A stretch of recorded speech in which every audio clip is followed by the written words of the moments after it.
আসসালামু আলাইকুম রহমতুল্লাহি বারাকাতুহু। বন্ধুরা, আপনি যদি মুসলিম হয়ে থাকেন, আপনি যদি ইমানদার হয়ে থাকেন, আখেরি নবী মোহাম্মদুর রসুল্লাহ সাল্লাল্লাহু আলাইহি ওয়াসাল্লামের উম্মত হয়ে থাকেন, তাহলে আপনাকে বলছি, আপনি পৃথিবীর কোনো বৌদ্ধ, হিন্দু, খ্রিস্টানকে ফেসবুকে হোক, অফলাইনে হোক, অনলাইনে হোক সহযোগিতা করবেন না। কারণ হিন্দু, বৌদ্ধ, খ্রিস্টান, আর্য, নার্য, নাস্তিক কেউ মুসলমানদের বন্ধু নয়। এরা সবাই মুসলমানদের চির দুশ্মন।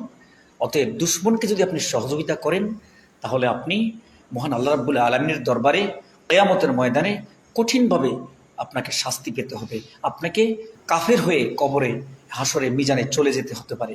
অতএব আপনার ইমান যাতে চলে না যায়, আপনি যেন খাঁটি মুসলিম থাকেন, তাই আপনাকে আমি করজোর করে পায়ে ধরে অনুরোধ করছি, আমার ভিডিওটি পেয়ে আপনি বিরূপ মন্তব্য না করে আপনার ফেসবুকে থাকা সকল হিন্দুদেরকে ব্লক করে দিবেন, সকল বৌদ্ধদেরকে ব্লক করে দিবেন, সকল খ্রিস্টানদেরকে ব্লক করে দিবেন। মুসলমানদেরকে সহযোগিতা করুন, মুসলমানরা মুসলমানের পাশে থাকুন, পৃথিবীর সকল মুসলমানদেরকে নিয়ে একটা কমিউনিটি গড়ে তুলুন। তবেই ইসলাম বিজয়ের তার প্রান্তে আমরা পৌঁছে যাব ইনশাআল্লাহ। দর্শক, আপনারা পুরো বক্তব্যটাও শুনলেন। এটা হচ্ছে বাংলাদেশের একটা ভাইরাল ভিডিও যেটা পেয়েছি আমি।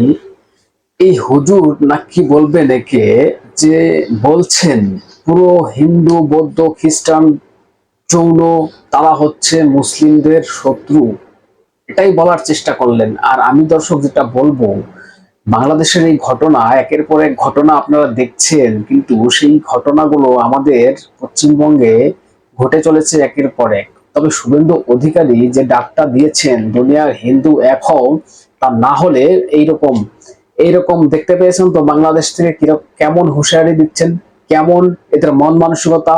এই পশ্চিমবঙ্গের মুসলমান যারা আছে সবার কথা আমি বলছি না, বেশিরভাগ মুসলিমদের মধ্যে কিন্তু এরকম ধারণাই আছে যে তারা মনে করে মুসলিম হিন্দুরা হচ্ছে আমাদের শত্রু। তবে দর্শক, আমি যেটা বলবো, আমি কয়েকদিন আগে বিজেপির একটা দেয়াল লেখন আপনাদের দেখিয়েছিলাম এবং পোস্টার দেখিয়েছিলাম।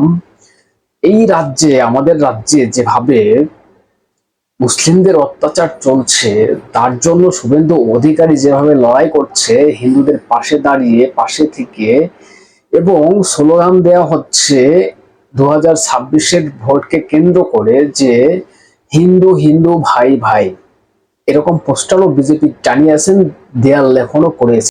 প্রিয় দর্শক, আমি নয়ন রয়, আপনারা দেখছেন হাবড়া টিভি। দর্শক, পাচারটার কোনো সুযোগ নেই, পাচারটা সেনে হক, অথেন্টিক, পিওর, বাস্তব, রিয়েল কথাটাই বলতে এসেছি। যেটা অন্যায় সেটার প্রতিবাদ করতে হবে, অন্যায়ের বিরুদ্ধে আমাদের প্রতিবাদ চলছে, চলবে। দর্শক, আমি এখানে একটা কথা বলি, আপনি যখন ভিডিওটা দেখছেন, ভিডিওতে একটা লাইক দিয়ে কমেন্ট করে আপনাদের মতামত জানাবেন এবং সাবস্ক্রাইব করে পাশে থাকবেন। কারণ সাবস্ক্রাইব করলে আমরা অনেক মোটিভেট হই এবং ভিডিও বানানোর জন্য, এরকম প্রতিবাদ করার জন্য আমরা আরো সক্রিয় হই। এবার পয়েন্টে আসি। দর্শক, কি বললেন আপনারা তো পরিষ্কার শুনলেন, যে এটাও বলছেন ফেসবুকে যদি তোমার কোনো হিন্দু ফ্রেন্ড থাকে তাদেরকে ব্লক করে দাও। হিন্দু কখনো মুসলিমের বন্ধু হতে পারে না, এবং আপনি কোনো হিন্দু, বৌদ্ধ, খ্রিস্টানদের উপকার করবেন না, মুসলিমের উপকার করুন।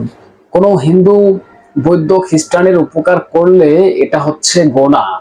কবরে গেলে আপনাকে হিসাব দেয়া লাগবে। মিজান যে কথাটা বললেন এবং কাফের বললেন, যে কাফের কাফের করবেন না, কবরে গেলে আপনাকে এটার হিসাব দেওয়া লাগবে, যে আপনি এটাকে, মানে এটাকে কি বলছেন, এটা মানে হিন্দুদের উপকার করা, বৌদ্ধ খ্রিস্টানদের উপকার করা হচ্ছে গোনাহ বা পাপ, এই হুজুরের বক্তব্য অনুযায়ী। তাহলে ভাবুন, ভাবুন এদের মন মানসিকতা কোথায়, এদের চিন্তাধারা কি। দর্শক, পয়েন্টে আসতে হবে, যেটা সত্য সেটাকে তো বলতে হবে, অন্যায়ের বিরুদ্ধে প্রতিবাদ করতে হবে। আমরা তো এরকম কথা কখনো বলিনি। যারা হিন্দু ধর্মের মানুষ আছি আমরা সহনশীলতা, আমরা উগ্রতা দেখাই না, ঠিক আছে। এই মুসলিম কমিউনিটির মানুষ যাদের মন মানসিকতা এরকম, তবে আমি যেটা বলবো, আমাদের হিন্দু ধর্মের যারা হিন্দু ধর্মাবলম্বী আছি আমরা, আমাদেরকে এক জায়গায় থাকতে হবে, এক ছাতার তলায় থাকতে হবে। না হলে যোগী আদিত্যনাথ যেটা বলেছেন, যে বাটেগা তো কাটেগা, এক रहेगा तो নেক রায়েগা। এক এক শব্দে থাকুন, সেফ থাকবেন, সেফ থাকবেন, এক ছাতার তলায় থাকুন, ভালো থাকবেন। যদি ভাগাভাগি করেন, একসঙ্গে না থাকেন, তাহলে বাংলাদেশের মতন ওরকম হবে, হবে, 100% হবে। এই বঙ্গে তো অলরেডি তৈরি হয়ে গিয়েছে, আমাদের পশ্চিমবঙ্গে অলরেডি সেরকম কালচার তৈরি হয়ে গিয়েছে। মুসলিমরা যেভাবে হিন্দুদের উপর অত্যাচার করছে, যেভাবে অত্যাচার করছে, এটাকে মেনে নেওয়া যায় না। কাদের মদতে? এই তোলামণি পার্টির নেতৃত্বে। যে মহিলা বলে থাকে মহাকুম্ভকে মরণ কুম্ভ, আর সেই মরণ কুম্ভ বলে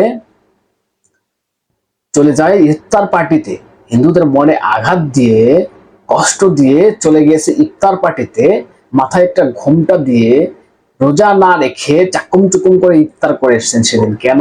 কেন? আপনি আপনার ধর্মকে ভালোবাসুন, অন্য ধর্মকে সম্মান করুন, শ্রদ্ধা করুন। হিন্দু ধর্মের অপমান করছেন আপনি, মুখ্যমন্ত্রীকে বলছি, আপনি হিন্দু ধর্মের অপমান করছেন, মুসলিম ধর্মের অপমান করছেন, কিন্তু মুসলিম গাথাগুলো এগুলো বুঝছে না, বুঝছে না। তবে হিন্দুদেরকে বুঝতে হবে। শুভেন্দু অধিকারী একটা কথা বলেছিলেন না, যে এই রাজ্যে যদি পরিবর্তন করতে হয়, আমাদেরকেই একসঙ্গে আসতে হবে, একসঙ্গে থাকতে হবে, হিন্দুরাই পারে। দর্শক, আমি যেটা বলবো, আপনারা এক থাকুন, এক থাকুন, এক ছাতার তলায় থাকুন, হিন্দু হিন্দু ভাই ভাই। যেটা বলতে চাই, এখন আর হিন্দু মুসলিম ভাই ভাই নেই, এখন হিন্দু হিন্দু ভাই ভাই। আপনাদেরকে একসঙ্গে থাকতে হবে।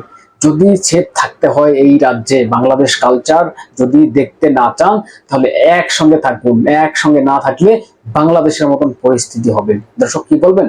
আপনাদের গুরুত্বপূর্ণ মতামত জানান কমেন্টস করে, এবং চ্যানেলটাকে সাবস্ক্রাইব করে পাশে থাকবেন, সঙ্গে থাকবেন। দেখা হচ্ছে নেক্সট কোনো ভিডিওতে। ততক্ষণ সুস্থ থাকুন, ভালো থাকুন।